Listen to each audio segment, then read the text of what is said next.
Zay metsikaan'zainy de voly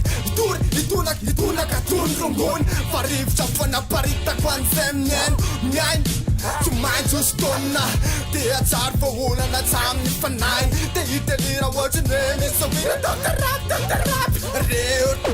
Aleoko tanay fa popaka MC popaka Lasa misary masary pakolo Aleo tsory fa bentisme Eviteno enjana Tepaka venjana Nella nine fitovina De anoany misy cause Rele tony e pankondala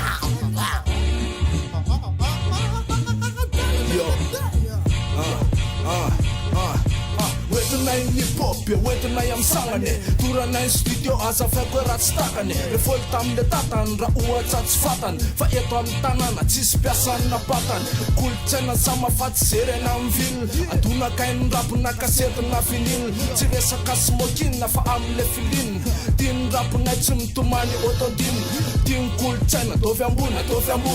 Rapy avany amin'ny fodina tovy ambony Antsangano ny totondra tovy ambony Aleo idonakany sepoka tovy ambony yeah Odotsay le rapy Ena botsofinao Dr. Rapy yeah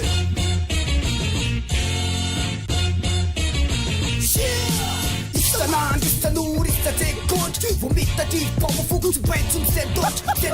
satria Fa fotsy fa telo tsara Janonjena politika Nyam vaovao atsara Mpanenda ketsedo Manditsy kotra setroko Système politika Ko vao maitako manentiko Lohanina anaty setroko Amin'ny vahoaka malagasy De deby tsy mitomany Satria mandiadrirana Sisy so mandeha amin'ny tele De hoe very good Vao maiasa ho baiko fa mivary Ze maentanisa felva De hoe mitongo MC Dino tsara kosa foka So forkeko parsi